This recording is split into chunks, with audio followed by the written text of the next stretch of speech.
Assalamualaikum warahmatullahi wabarakatuh. Melanjutkan video pembelajaran yang kemarin, yakni PTS genap, ya, bahasa Indonesia kelas 7, PTS tahun 2019-2020. Nah, kalau video sebelumnya yaitu pembahasan bagian pilihan ganda. Sekarang pembahasan yang bagian isian singkat dan uraian. Oke, nanti kita akan bahas sampai selesai. Isian singkat ada, kalau tidak salah ada 10 nomor. Uraian ada 5 nomor. Ya, kalau uraian nanti jawabannya panjang-panjang nanti. Ya, semoga paham. Oke, kita kalau uraian enaknya saya tuliskan juga ya mungkin ya di Word. Oke, saya siapkan juga Word-nya agar paham ya, nanti saya tuliskan di Word juga.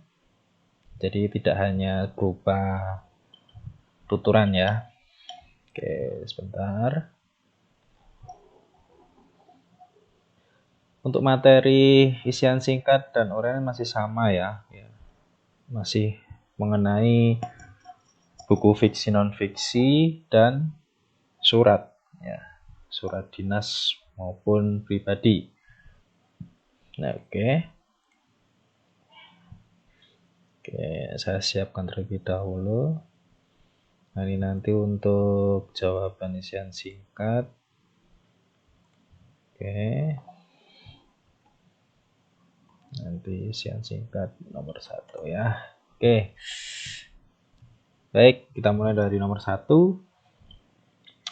Buku fiksi ialah buku yang meliputi kisahan atau dongeng yang dibentuk berdasarkan khayalan ya, atau imajinasi pengarang. Oke, kita tulis khayalan atau imajinasi pengarang.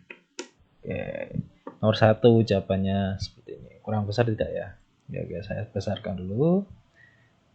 Nah, ini jawaban nomor 1 ya. Khayalan atau imajinasi pengarang. Selanjutnya, buku yang berisi kisahan ya, kisahan atau cerita yang dibuat berdasarkan khayalan. Nah, ini tadi ya, imajinasi pengarang tersebut merupakan pengertian dari buku fiksi. Oke, sama ya kayak nomor 1 tadi ya. Buku fiksi, gampang lah. Selanjutnya, bacalah kutipan berikut ini. Susunan kalimat yang digunakan dalam buku ini sederhana ya, dan menggunakan istilah yang populer ya maksudnya. Populer dalam masyarakat sehingga pembaca mudah memahami isinya. Meskipun demikian masih ada beberapa kesalahan penulisan. Nah, hal yang dikomentari dalam kutipan di atas yaitu di pilihan ganda ada kemarin, yaitu apa? Bahasa buku ya. Bahasa buku. Oke, selanjutnya. Tema buku ya adalah salah satu bagian unsur-unsur buku. Ya, kalau tema buku apa? Fiksi atau non fiksi?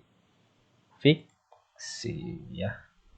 Fiksi. Non fiksi kan nggak mungkin ada tema. Ya kan, kemarin sudah saya jelaskan. Menyarikan. Oh, ini maksudnya mencari ya. Maksudnya mungkin mencari semua gagasan pokok intisari karangan menjadi bentuk ringkasan, disebut dengan merangkum ya. Jadi kalau kita merangkum itu kan pasti mencari gagasan pokok atau intisarinya kan ya, terus diringkas itu kan ya. Nah, itu namanya merangkum. Surat seorang cucu yang memberikan kabar pada neneknya. Jenis surat pribadi ya. Oke, itulah beda pribadi dengan dinas ya. Dinas itu untuk urusan kedinasan atau dikirimkan ke seorang yang berkaitan, misal dinas, misal dari sekolah untuk wali murid. Nah, itu bisa ya. Selanjutnya, cukup dulu surat dariku. Semoga saat di Jakarta nanti aku bisa bertemu kamu, Ton. Pei. Nah, kutipan di atas adalah bagian berdasarkan surat pribadi, yaitu bagian penutup surat ya. Gampang ya. Nah, oke. Selanjutnya, surat hanya boleh ditulis oleh sebuah instansi kepada instansi yang lain atau individu. Nah, ini dibuat hanya ditulis ya, dibuat atau ditulis oleh sebuah instansi, ditujukan kepada instansi yang lain atau individu. Itu surat apa tadi? Dinas. Oke, 9. Bahasa yang digunakan dalam surat pribadi, bahasa apa? Ketika misal untuk neneknya atau saudaranya menggunakan bahasa apa? Bahasa santai ya. Nah, kalau bahasa formal gitu ya, resmi itu surat dinas. Oke, 10. Paragraf yang berisi inti atau tujuan surat terdapat pada bagian apa? Paragraf yang berisi inti tujuan surat. Maksudnya tuh paragraf inti itu bagian itu ya, bagian isi. Ya, isi. Nah, oke, ini untuk yang isian singkat ya. Selesai. Sekarang kita beranjak ke uraian. Ya. Uraian. Oke, kita mulai dari nomor 1, 51 maksudnya. Sebutkan unsur-unsur yang terdapat dalam buku fiksi dan non-fiksi. Nah, unsur-unsurnya nih sebutin sekarang nih. Kita dari buku fiksi dulu ya. Ini dihafalin ini ya. Buku fiksi. Nah, unsur-unsurnya apa aja? Pasti yang pertama itu ada cover ya. Cover buku lah gitu ya. Terus yang kedua apa? Rincian subbab buku. Nah, terus yang ketiga judul subbab. Nah, rincian subbab buku, judul subbab, apalagi kalau buku fiksi ada tokoh dan penokohan. Nah, apalagi pasti ada tema cerita, apalagi bahasa yang digunakan. Lanjut, apalagi penyajian alur cerita. Nah, ini ya. Ada 1, 2, 3, 4, 5, 6, 7 ya. Nah, kalau buku non fiksi ada apa aja? Ada cover juga sama ya. Cover buku. Ada apa lagi? Rincian subbab buku ya. Apalagi judul subbab. Nah, apalagi isi buku. Nah, ini bedanya. Dia nggak ada tema, nggak ada penokohan ya. Jadi langsung judul, isi, kemudian cara, penyajian, isi buku. Apalagi bahasa yang digunakan. Dan selanjutnya mungkin yang terakhir ya, setelah bahasa yang digunakan itu ada bahasa yang digunakan, sistematika penulisan. Nah, ini ada 7 kali 1, 2, 3, 4, 5, 6, 7 ya. Ini jadi yang sama apa? Buku fiksi dan non fiksi itu satu cover ya. Cover ini yang sama. Mungkin saya kasih tanda biru ini ya, yang sama. Oke, apalagi rincian subbab buku, nah, sama juga. Apalagi judul subbab, sama juga ya, judul subbab.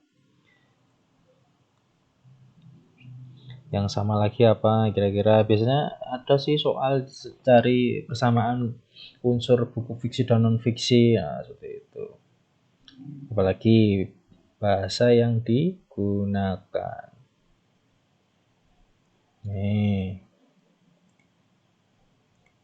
bahasa yang digunakan. Apalagi udah ini. Cover, rincian subbab, judul subbab, bahasa yang digunakan ya ini.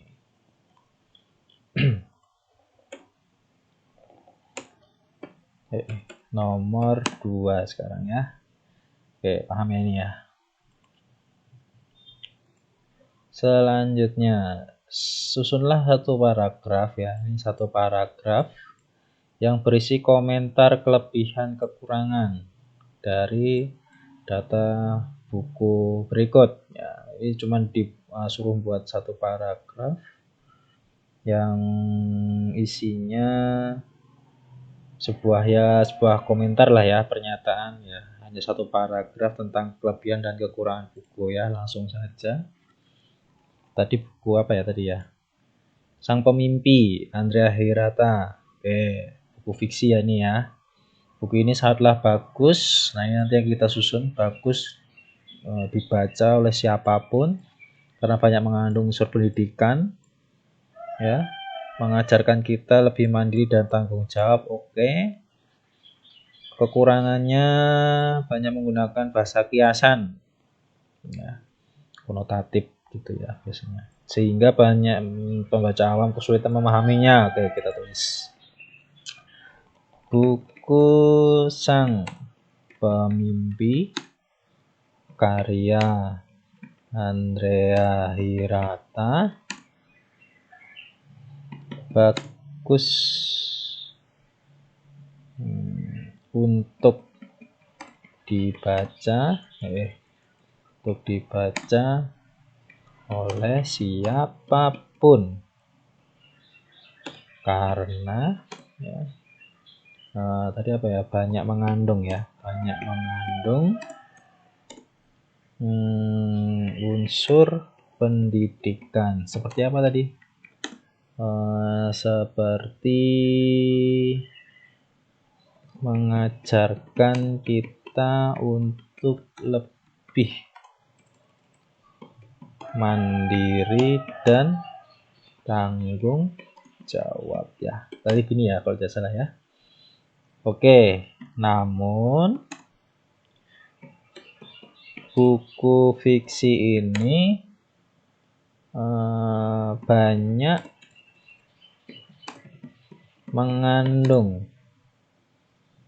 banyak menggunakan gitu saja, menggunakan bahasa kiasan sehingga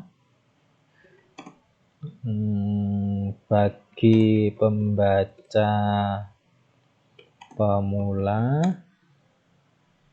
cukup sulit untuk memahaminya. Oke, selesai. Satu paragraf ya, tentang kelebihan dan kekurangan. Oke, sekarang kita menuju ke nomor 3. Oke. Ardi akan mengunjungi panti asuhan Cinta Kasih di Klaten. Dia akan menyumbangkan buku-buku bacaannya. Ardi bermaksud mengajak Dani, sahabatnya yang kini tinggal di kota lain. Tuliskan bagian isi surat pribadi yang sesuai dengan ilustrasi ya. Isinya saja. Ini Ardi mengunjungi panti asuhan. Dia akan menyumbangkan buku-buku bacaan ya. Ardi mengajak Dani. Oke. Oke, sahabatnya yang tinggal di kota lain. Oke, bagian isi ya. Kita buat. Misal gini ya. Di surat pribadi loh ini ya. Saya akan ke panti asuhan Cinta Kasih ya tadi ya. Cinta Kasih. Saya akan ke panti asuhan atau saya akan pergi ke panti asuhan Cinta Kasih. Nah, saya akan menyumbangkan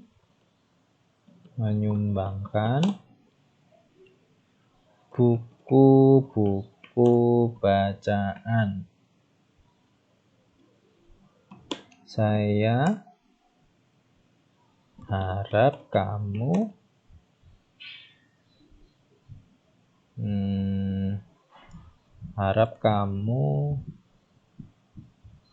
dia akan menyumbangkan itu maksud mengajak ya. Berarti saya harap kamu ikut ya,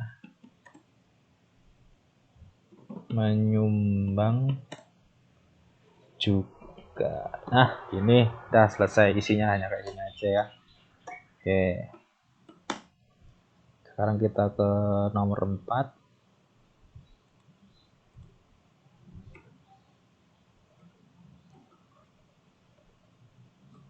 Mana ini?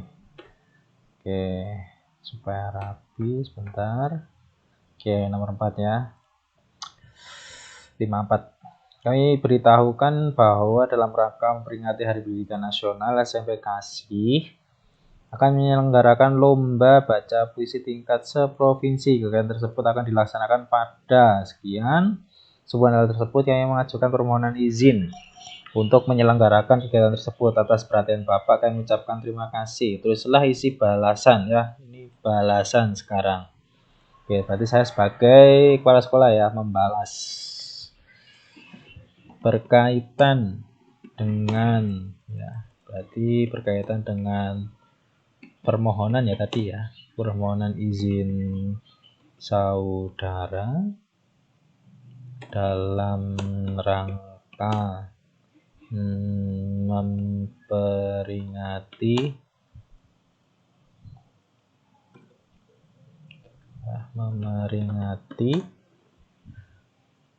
apa ya tadi ya, Hari Hardiknas ya.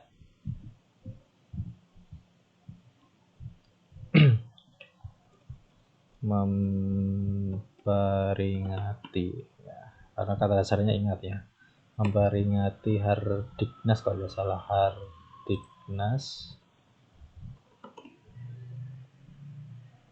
yang akan dilaksanakan pada Jumat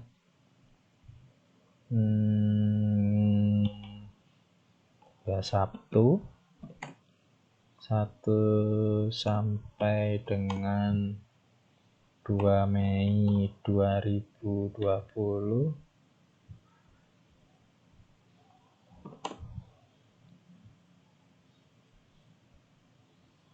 kami setujui gitu ya mungkin ya. Silakan dilaksanakan sebaik-baiknya. Nah, begini.